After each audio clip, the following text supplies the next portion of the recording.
জলে দ্রবণীয় ভিটামিনের মধ্যে আরেকটি উল্লেখযোগ্য ভিটামিন হলো ভিটামিন B12, যার রাসায়নিক নাম হচ্ছে সায়ানোকোবালামিন।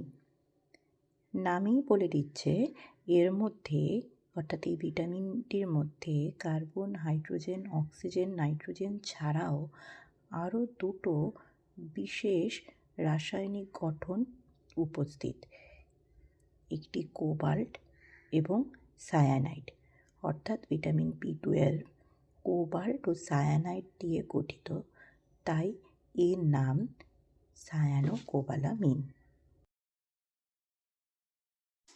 ভিটামিন B12-এর উৎস যদি আমরা দেখব যে সবথেকে বেশি এই ভিটামিন পাওয়া যায় যকৃতে। এছাড়াও প্রাণীজ যে কোনো খাদ্য, মাছ, মাংস, ডিম, দুধ, পনিরেও এর উপস্থিতি রয়েছে। তবে এই ভিটামিন B12 একেবারেই কোনো রকম উদ্ভিজ্জ খাদ্যে নেই, তাই যারা পুরোপুরি উদ্ভিজ্জ খাদ্যের ওপর নির্ভরশীল তাদের কিন্তু এর অভাব হওয়ার সম্ভাবনা থাকে। তবে এই ভিটামিনের একটি বিশেষ বৈশিষ্ট্য হলো প্রাণী এবং আমাদের মানুষদের দেহে অন্ত্রে কিছু ব্যাকটেরিয়া আছে যারা এই ভিটামিনটা উৎপাদন দেহের মধ্যে করতে পারে। ভিটামিন B12 মূলত 3টি ভাগে কাজ করে। প্রথম কাজ অন্যান্য ভিটামিনের মতোই বিপাকীয় কাজে সাহায্য করে। এই ভিটামিন ভিটামিন B12 সহ-উৎসেচক রূপে মূলত মিথাইল কোবালামিন আর অ্যাডিনোসিল কোবালামিন এই দুটো সহ-উৎসেচক রূপে উৎসেচকের কার্যকারিতাতে সাহায্য করে। এবার সহ-উৎসেচক রূপে ভিটামিন B12 মূলত যে কাজগুলো করে সেটা হচ্ছে কার্বোহাইড্রেট, প্রোটিন, ফ্যাটের বিপাকে সাহায্য করে, ডিএনএ সংশ্লেষণে সাহায্য করে, তারপরে হোমোসিস্টিন থেকে মিথিওনিন তৈরি করতে সাহায্য করে। এই কাজগুলোই করে থাকে। এবার যে কাজটি করে সেটা হচ্ছে স্নায়ুতন্ত্রের ওপরও এই ভিটামিন B12 কিছু বিশেষ কাজ করে থাকে।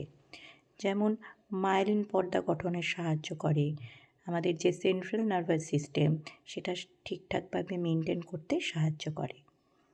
আবার যদি ভিটামিন B12 রক্ত সম্পর্কিত কাজগুলো দেখি তাহলে দেখব আমাদের শ্বেত রক্তকণিকা, অনুচক্রিকার সংখ্যা বৃদ্ধি করতে এই ভিটামিন B12 বিশেষ ভূমিকা গ্রহণ করে। এছাড়াও রক্তকণিকার তৈরিতে এবং সেগুলোকে ম্যাচিওর হতে, অর্থাৎ তার পূর্ণতা প্রাপ্তিতেও কিন্তু এই ভিটামিন B12-এর প্রয়োজন হয়ে থাকে।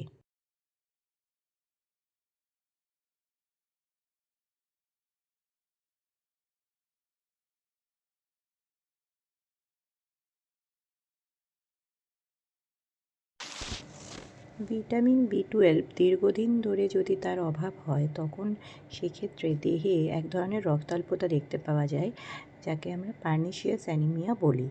এই ক্ষেত্রে যে লোহিত রক্তকণিকা থাকে সেটা আকারে বড় হয় কিন্তু প্রপারলি ম্যাচিওরড হয় না, অর্থাৎ পূর্ণতাপ্রাপ্তি ঠিকমতো হয় না। এবং এই আরবিসি তৈরিতে, অর্থাৎ লোহিত রক্তকণিকা তৈরির অক্ষমতা তৈরি হয় বলে তখন যে ধরনের অ্যানিমিয়া দেখতে পাওয়া যায় সেটাকে মেগালোব্লাস্টিক অ্যানিমিয়াও বলা হয়ে থাকে।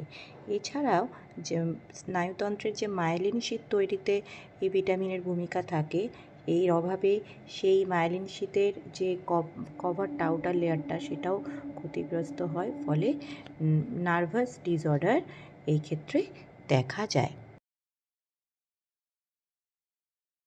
সাধারণত খাদ্যের মাধ্যমে আমরা যে ভিটামিন B12 খাই তাতে ভিটামিন B12-এর আধিক্য হওয়ার কথা নয়, কারণ যা খাই তা মূত্রের মাধ্যমে বের হয়ে যায়। কিন্তু অনেক সময় সাপ্লিমেন্টের মতো করে যখন ভিটামিন B12 খাওয়া হয় তখন আধিক্য হওয়ার সম্ভাবনা থাকে। সেক্ষেত্রে কিছু সামান্য সিমটমস ধরা পড়ে, যেমন মাথা ঘোরা, বমি বমি ভাব, মাথা ধরা ইত্যাদি।